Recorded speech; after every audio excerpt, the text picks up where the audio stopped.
Welcome back to Viv study. मेरा नाम है संतोष कुमार। आइए आज हम देखेंगे एमबीए फोर्थ सेमेस्टर का एक सब्जेक्ट है स्ट्रेटेजिक कॉर्पोरेट ऑफ फाइनेंस।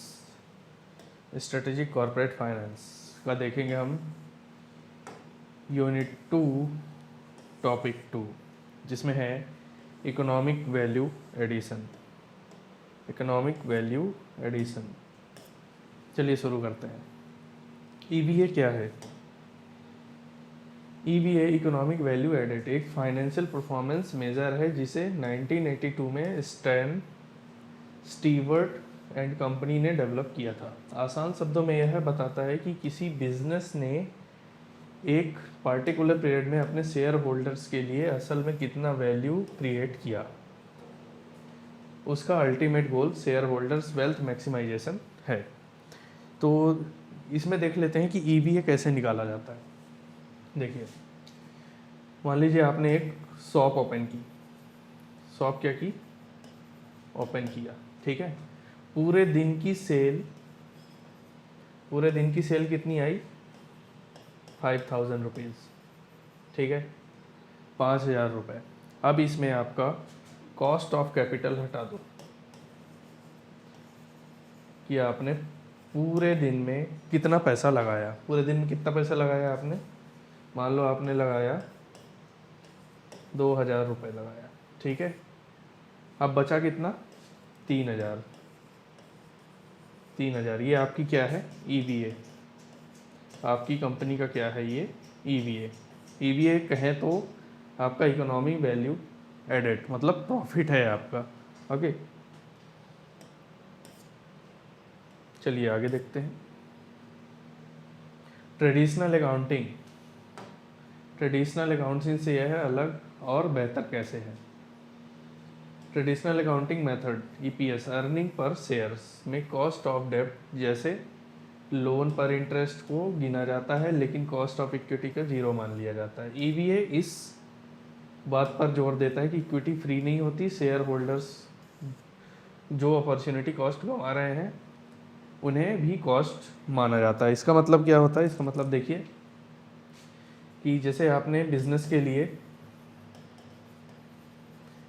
के लिए लोन लिया। कितना लिया? 10 लाख रुपए, ठीक है। 10 लाख रुपए लोन लिया। फिर इसके बाद बैंक से आपने लोन लिया। कितना? 10 लाख रुपए। 10 लाख रुपए आपने लोन लिया। सॉरी, ये बिजनेस के लिए आपने बैंक से लोन लिया था। इसमें आपने शेयर होल्डर से आपने क्या लिया? पैसे लिए। कितने लिए? 10 लाख रुपए लिया, ठीक है। बिजनेस के लोन जो आपने बैंक से लोन लिया है 10 लाख रुपए, इसका जो इंटरेस्ट आएगा, ट्रेडिशनल अकाउंटिंग उसे क्या मानती है? एक्सपेंसेस मानती है, खर्चा मानती है, एक्सपेंसेस मानती है, ठीक है। अब शेयर होल्डर को भी तो जब आपने कंपनी में 10 लाख रुपए दिया है, शेयर होल्डर ने जो कंपनी को 10 लाख रुपए दिया है, तो इसको भी तो 12% चाहिए होगा। 12% तो चाहिए ही होगा, ठीक है। तो जो शेयर होल्डर्स हैं वो अपना पैसा यहाँ पर क्या कर रहे होते हैं? गंवा रहे होते हैं, तो उनको 12% तो चाहिए ही चाहिए होगा। तो ट्रेडिशनल अकाउंटिंग में EVA क्या होता है? उनको अच्छा प्रॉफिट दिलाने की कोशिश करता है। ओके, चलिए आगे देखते हैं। ट्रेडिशनल सिस्टम में रिसर्च एंड डेवलपमेंट, रिसर्च या ट्रेनिंग एक्सपेंसेस को उसी साल का खर्चा मानकर प्रॉफिट कम कर दिया जाता है। लेकिन EVA प्रोपोनेंट्स मानते हैं कि इन्वेस्टमेंट है जो फ्यूचर में पे ऑफ देंगे, इसलिए इन्हें कैपिटलाइज किया जाता है। इसका क्या मतलब है? इसका मतलब ये है कि मान लीजिए आपने ट्रेनिंग में 5 लाख रुपए लगाए, तो ट्रेडिशनल सिस्टम इसे क्या समझेगा? इसे ट्रेडिशनल सिस्टम एक्सपेंसेस समझेगा, मतलब कि फालतू का खर्चा समझेगा, ठीक है। और तुरंत ही उस कंपनी की क्या नेगेटिव इम्पैक्ट दिखा देगा कि आपने 5 लाख रुपए क्या किए? खर्चा किए, मतलब कि आपकी प्रॉफिट 5 लाख रुपए कम हो गया। लेकिन EVA क्या करता है? EVA प्रोपोनेंट्स क्या करता है? ये 5 लाख को 5 ईयर्स में डिवाइड कर देता है, मतलब हर साल 1-1 लाख रुपए दिखाएगा कि 1 लाख रुपए ट्रेनिंग में खर्च हुए, ऐसे करके 5 साल का 1-1 लाख रुपए में डिवाइड कर देता है। इससे क्या हो जाता है, ईवीए मेंटेन हो जाता है। ठीक, चलिए आगे चलते हैं। Calculation and formula. Calculation and formula, EVA calculate करने के लिए बेसिक फार्मूला है अपने पास। देखिए ईवीए निकालने का, net operating profit after tax, जिसको हम एनओपीएटी कहते हैं, minus capital employed into weighted average cost of capital, NOPAT का मतलब है ईबिट में इकोनॉमिक टैक्सेस को माइनस करना। ठीक, इसके दो इम्पैक्ट आते हैं, कौन कौन से, पॉजिटिव ईवीए और नेगेटिव ईवीए। अगर एनओपीएटी आपकी पूंजी का लागत कॉस्ट ऑफ कैपिटल से ज़्यादा है तो कंपनी ने इन्वेस्टर्स के लिए वैल्यू क्रिएट की है। नेगेटिव वे, अगर नोपैट में किसी पूंजी की लागत से कम है तो कंपनी वैल्यू डिस्ट्रॉय कर रही है। चलिए इसको देख लेते हैं, एक एग्जांपल से समझते हैं कि कैसे फॉर्मूला लगा के ईवीए निकाला जाता है। नेट ऑपरेटिंग प्रॉफिट, देखिए यहाँ पर नेट ऑपरेटिंग प्रॉफिट NOPAT कितना है, 500 करोड़। टोटल कैपिटल एम्प्लॉयड जिसमें डेब्ट इक्विटी दोनों शामिल है, 4000 करोड़। ठीक, weighted average cost of capital WACC जो है 10%। ठीक है, इसको अब निकालेंगे। स्टेप 1, हम कैपिटल चार्ज निकालेंगे, पूंजी इस्तेमाल करने की लागत। देखिए कैपिटल चार्ज 4000 करोड़, देखिए यहाँ पर कैपिटल चार्ज क्या है, 4000 करोड़ है यहाँ पर। ठीक, और weighted average cost of capital कितना है, 10%, तो यहाँ 10% 400 करोड़ यहाँ पर निकल आएगा। स्टेप 2, ईवीए निकालें। अब ईवीए कैसे निकालेंगे, ईवीए का फॉर्मूला होता है NOPAT minus capital charge EVA. देखिए 500 करोड़, ये यहाँ पर है 500 करोड़, NOPAT 500 करोड़। ठीक है, माइनस 400 करोड़, हमने क्या निकाला था, कैपिटल चार्ज निकाला था, जो यहाँ पर है कैपिटल चार्ज ईवीए। ठीक है, आया कितना, 100 करोड़। अब यहाँ पर क्या निकल के आता है, यहाँ पर ईवीए पॉजिटिव है, मतलब कंपनी ने शेयर होल्डर्स के लिए 100 करोड़ का रियल वेल्थ क्रिएट किया है। इसका मतलब क्या है कि आप किसी भी कंपनी में कितना भी पैसा इन्वेस्ट करते हैं तो शेयर होल्डर को प्रॉफिट ही मिलता है, ऐसा कंपनी का कहना होता है, और वो पूरी कोशिश करते हैं कि आपको पूरा प्रॉफिट दिलाया जाए। ठीक, चलिए आगे चलते हैं।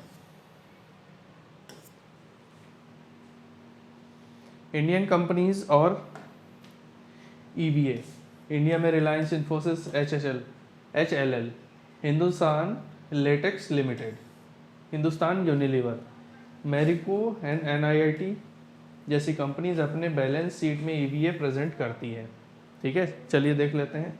Brand heavy companies HLL, Hindustan latex limited और मैरिको जैसी कंपनीज का ईवीए बहुत हाई दिखता है। इसका कारण यह है कि उनके एसेट का एक बड़ा हिस्सा ब्रांड के रूप में छिपा होता है, जिसे ईवीए मॉडल पूरी तरह से इनकॉर्पोरेट नहीं कर पाता। इसका एग्जांपल ये रहेगा कि जैसे हिंदुस्तान लेटेक्स लिमिटेड है, वो क्या करती है, साबुन और शैम्पू बनाती है। ठीक है, तो उनका क्या होता है, मशीनों का जो खर्चा आता है वो बहुत ही कम आता है, मशीनों का जो खर्चा रहता है वो बहुत ही कम आता है, इसलिए cost of capital, cost of employed का कैपिटल क्या हो जाता है, कम हो जाता है। इनके अंदर जो ब्रांड छिपा होता है, मतलब उस कंपनी का ब्रांड, एग्जाम्पल में ले लेते हैं सर्फ एक्सल। सर्फ एक्सल ये कितने में मिल जाता है, आप अगर मार्केट में लेने भी जाएंगे ना तो आपको 10 से 20 रुपए में भी मिल जाएगा, 10 से 20 रुपए प्रति पैकेट में आपको यहाँ पर मिल जाता है। और भी कई प्रकार के मतलब महंगे महंगे भी हैं, 100 वाला भी है, 200 वाला भी है। ठीक, तो यहाँ पर छोटा पैकेट की हम बात करें तो यहाँ 10 रुपये में भी मिल जाता है, 20 रुपये में भी मिल जाता है। तो इसका मतलब क्या है, इनकी बड़ी मशीनों में उतना ज़्यादा खर्चा नहीं आता है, इसलिए इनकी ईवीए क्या हो जाती है, बहुत हाई हो जाती है। इनकी ईवी क्या हो जाता है, बहुत हाई हो जाता है। ठीक है, अब देख लेते हैं कमोडिटी कंपनीज। दूसरी तरफ SAIL और टिस्को जैसी कंपनी कमोडिटी बिजनेस वाली कंपनीज के लिए पॉजिटिव ईवीए मेंटेन करना बहुत ही मुश्किल हो जाता है। क्यों मुश्किल हो जाता है, क्योंकि ये जो कंपनी है SAIL, ये जो कंपनी है ये क्या बनाती है, स्टील बनाती है, और जब स्टील बनाती है तो इनको बड़े बड़े प्लांट लगाने पड़ेंगे, जब बड़े बड़े प्लांट लगाने पड़ेंगे तो इनको बहुत ज़्यादा खर्चा करना पड़ेगा, और बहुत ज़्यादा खर्चा करने की वजह से ये अपना EVA क्या हो जाता है, ख़राब होने लगता है। तो ये पूरी तरह से मेंटेन करना इनको बहुत ही मुश्किल होता है। ठीक, कई इंडियन कंपनीज ओवर कैपेसिटी से जूझ रही हैं, जिनसे वह असल में वैल्यू डिस्ट्रॉयड करती है और एनुअल अकाउंट में इसे डिस्क्लोज नहीं करती है। ओके, चलिए आगे देख लेते हैं।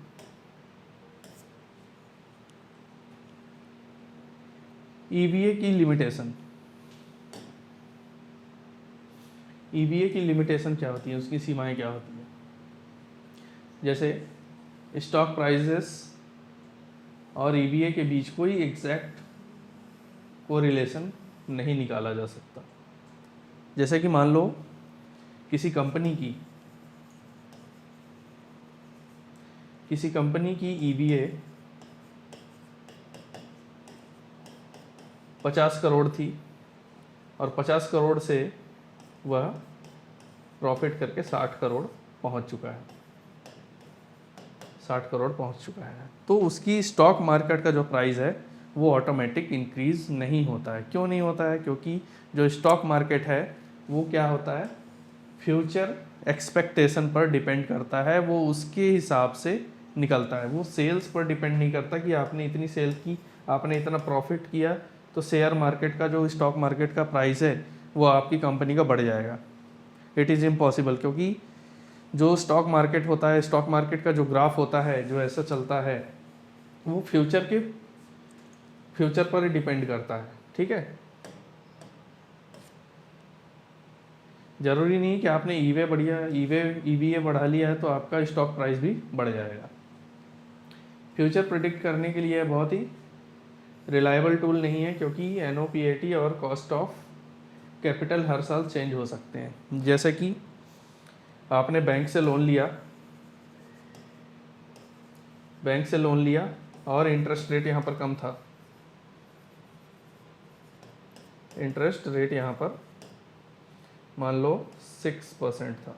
ठीक है, मान लो यहाँ पर कम था। ठीक है, तो आपने बैंक से लोन लेकर अपना EVA अच्छा कर लिया। ठीक, अब आने वाले टाइम में हर साल, क्योंकि इंटरेस्ट रेट सेम नहीं रहता है, ऊपर नीचे होता रहता है, तो NOPAT और कॉस्ट ऑफ कैपिटल हर साल क्या होते रहते हैं, चेंज होते रहते हैं, क्योंकि बैंक का इंटरेस्ट रेट क्या होता रहता है, ऊपर नीचे होता रहता है। ओके, कॉस्ट ऑफ इक्विटी निकालने के लिए जिस capital asset pricing model CAPM का यूज़ होता है, इंडियन सिनेरियो में उसकी एप्लीकेबिलिटी पर डिबेट चलती रहती है। इन पर बहस होता रहता है, डिबेट चलती रहती है। ठीक है, कॉस्ट ऑफ इक्विटी पर कि आपने बैंक से लोन क्यों नहीं लिया, बैंक से लोन लेना, ठीक है, वो 6%, इक्विटी 7%, ये सब चीज़ें मैटर करती है। इस पर क्या होता रहता है, डिबेट चलता रहता है।